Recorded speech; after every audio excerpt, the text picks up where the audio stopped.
PSG의 동료들도 인정했습니다. 이강인의 시야와 정확도는 PSG에서도 정상급이라는 극찬을 들으며 화제입니다. 유럽 5대 리그에서 페널티박스 밖 득점이 가장 많은 팀이 파리 생제르맹인 것으로 드러나며 화제입니다.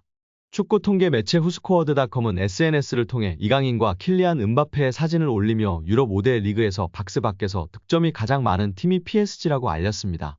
이는 오직 리그에서만의 기록입니다. PSG는 박스 밖에서만 총 14골을 기록했습니다. 지난 18일 몽펠리에전까지 합쳐 PSG가 넣은 62골 중 22.6%를 차지합니다. 2위는 기록한 프리미어리그 맨체스터 시티 10골보다도 4골이 많습니다. 3위는 9골을 기록한 분데스리가 강호 라이프치히입니다. PSG가 중거리 슈팅 능력이나 프리킥에 가장 능통한 팀이라는 뜻인데요. 강한 슈팅과 함께 골문 안으로 넣는 정확도까지 겸비해야 박스 밖 득점을 기록할 수 있습니다. PSG가 박스 밖에서 가장 많은 득점을 기록하는데 1등 공신은 주포 은바페입니다. 14차례 박스 밖 득점 중 5골을 기록하고 있습니다. 박스 밖 득점의 3분의 1 이상이 은바페 몫이었습니다. 다음으로 PSG의 박스 밖 득점이 많은 선수는 비티냐입니다. 비티냐는 중앙 미드필더로 중거리 슈팅 능력이 탁월한데요. 올 시즌 박스 밖에서만 4골을 기록하고 있습니다. 그는 올 시즌 6골을 넣었습니다. 박스 안 득점이 박스 밖 득점보다 더 많습니다. 은바페와 비티냐를 제외하면 5명이 한 골을 기록하고 있습니다. 이강인도 PSG에 온 뒤 박스 밖 득점에 한 골을 얹었습니다. 이강인 외에 수비수인 리카 에르난데스, 하키미, 에메리, 아센시오가 한 골씩을 넣었습니다.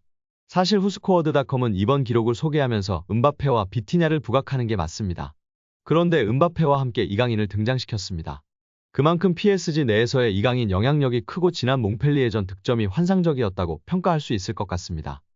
PSG의 동료들도 인정했습니다. 이강인의 시야와 정확도는 PSG에서도 정상급이라는 극찬을 들으며 화제입니다. 프랑스 베팅업체 파리온스 스포츠는 유튜브 채널에 2개의 쇼츠 영상을 올렸습니다.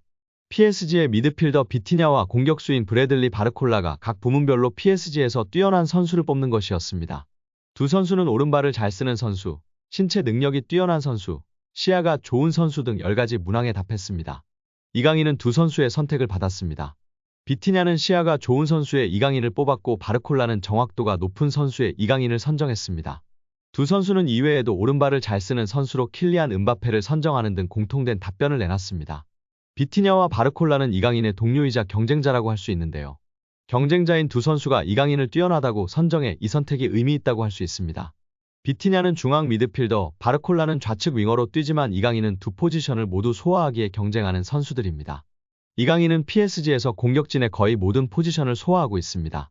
최전방 공격수를 제외하고 중앙 미드필더부터 좌우 윙어까지 모두 뛰고 있습니다. 하무스가 부진할 때에는 최전방 공격수 자리에서 폴스라인으로도 뛰었습니다. 그만큼 멀티플레이어 능력이 뛰어나고 다재다능하다는 것을 알 수 있습니다. PSG의 루이스 엘리케 감독 역시 이강인을 인정했습니다. 엘리케 감독은 이강인의 역할을 정해두지 않으며 그는 멀티플레이어로 뛸 수 있어 활용도가 매우 높다고 말했습니다. 이강인은 이번 시즌을 앞두고 스페인의 마요르카를 떠나 프랑스의 명문 PSG로 둥지를 틀었습니다. 이강인은 엘리케 감독 아래에서 기회를 꾸준히 받고 있습니다. 지난 9월 항저우 아시안게임과 1월 아시안컵 차출로 팀 훈련을 소화하지 못했음에도 엘리케 감독은 그에게 기회를 주고 있습니다.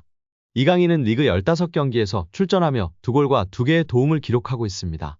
이강인은 PSG에서 우승컵도 들어올렸는데요. 지난 1월 아시안컵 합류 직전 본인의 의지로 프랑스의 슈퍼컵인 트로페 대 샹피용에 출전했습니다.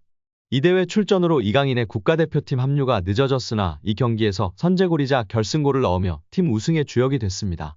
PSG는 이강인과 은바페의 득점에 힘입어 툴루즈를 상대로 2대0 승리를 거뒀습니다. 이강인의 강점은 볼키핑과 창의적인 플레이입니다. 비티냐와 바르콜라가 꼽은 것처럼 시야가 넓고 패스나 슈팅 정확도가 매우 높습니다. 지난 18일 몽펠리에와의 리그 경기에서 페널티 박스 밖에서 자신의 주발인 왼발로 정교한 가마차기 득점을 선보였습니다. 그의 활약은 국가대표에서도 여전했습니다. 그는 지난 아시안컵에서도 6경기 모두 선발 출전하며 3골 1도움을 기록했습니다.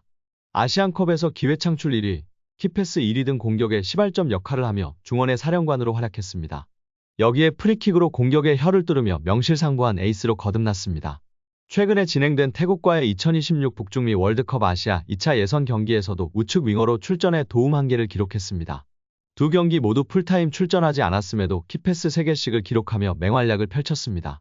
대표팀에서 그가 있는 것과 없는 것의 차이는 매우 큰 모습인 것을 모두가 확인할 수 있었습니다. 이강인은 중앙과 측면을 넘나들며 공격의 창의성을 불어넣었고 PSG에서도 활약은 계속되고 있습니다. 하지만 PSG에서 주전 경쟁은 치열한데요. 비티냐와 바르콜라 역시 동료이자 경쟁자입니다. 이강인의 위치가 정해지지 않았기에 포지션이 다른 두 선수들이 경쟁자가 됐습니다. 비티냐는 이번 시즌 1군 데뷔 후 최고의 활약을 보이고 있습니다. 중앙 미드필더임에도 리그 24경기에서 6골과 4개의 도움을 기록하고 있습니다. 그는 이강인과 마찬가지로 시야와 패스가 뛰어나며 프리킥을 전담할 정도로 킥 능력도 좋다는 평가입니다. 바르콜라는 시야가 좋은 선수로 비티냐를 택했습니다. 바르콜라는 이강인, 비티냐와 스타일이 다른데요. 그는 윙어로 빠른 스피드를 바탕으로 한 측면 플레이에 능숙합니다. 결정력에 있어서는 아쉬운 모습이지만 측면에서의 파괴력과 직선적인 팀 동료들에게 시야와 정확성이라는 정말 중요한 능력을 인정받은 이강인 선수인데요. 부상 없이 맹활약하며 행복 축구하길 기대하고 응원하겠습니다. 여기에 루이스 엘리케 감독이 레알 마요르카 시절 이강인을 발전시킨 하비에르 아기레 감독을 언급하며 화제입니다. 스페인 마르카는 엘리케 감독이 자신의 트위치 채널에서 이강인을 이야기한 걸 발췌해 전했습니다. 엘리케 감독은 아틀레틱 빌바오와 레알 마요르카의 코파델레이 결승전 이야기를 했는데 한 팬이 이강인 성장 관련 질문을 하자 아기레 감독 공이 크다고 말했습니다. 아기레 감독은 베테랑 지도자로 멕시코 국적인데요. 멕시코 대표팀을 비롯해 오사수나, 레알 사라고사, 에스파뇰, 레가네스 등 스페인 팀을 주로 지휘했습니다. 2014년부터 1년간 일본 사령탑으로 있기도 했습니다.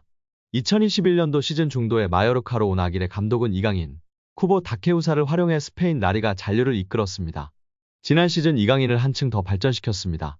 수비 축구를 하면서도 이강인의 기회 창출 능력을 극대화했습니다.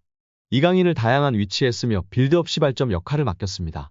본인 중심 전술의 이강인은 더 능력을 선보였고 마요르카가 라리가 중위권에 오르는데 혁혁한 공을 세웠습니다. 라리가 정상급 미드필더로 분류돼 많은 팀들의 관심을 받았습니다. 마요르카는 이강인 잔류를 원했지만 이강인은 이적을 추진했습니다. 결국 파리 생제르맹으로 갔습니다. PSG 사령탑 엘리케는 이강인을 적극적으로 활용했습니다. 이강인은 우측 공격, 중앙을 오가면서 PSG의 귀중한 옵션으로 자리매김에 활약하고 있습니다. 엔리케 감독은 이강인을 보면 마요르카의 아기레 감독 위대함을 보여준다. 아기레 감독 덕분에 이강인이 많이 성장했다. 이강인 공격 능력은 매우 좋은데 수비적인 부분을 배울 필요가 있었다. 이를 아기레 감독이 가르쳐줬다. 아기레 감독 아래에서 이강인의 수비 기여 능력이 커졌다. 이강인을 지휘하는 다른 감독들이 그 덕을 보고 있다고 전했습니다.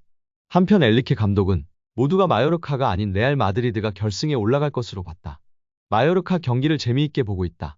마요르카엔 정말 훌륭한 감독이 있다고 하면서 마요르카를 코파델레이 결승으로 이끈 아기레 감독을 다시 한번 추켜세우기도 했습니다. 오늘 영상은 여기까지입니다. 끝까지 시청해주셔서 감사합니다. 늘 건강하시고 더 좋은 영상으로 찾아뵙겠습니다. 구독과 좋아요도 잊지 마시고 부탁드립니다. 감사합니다.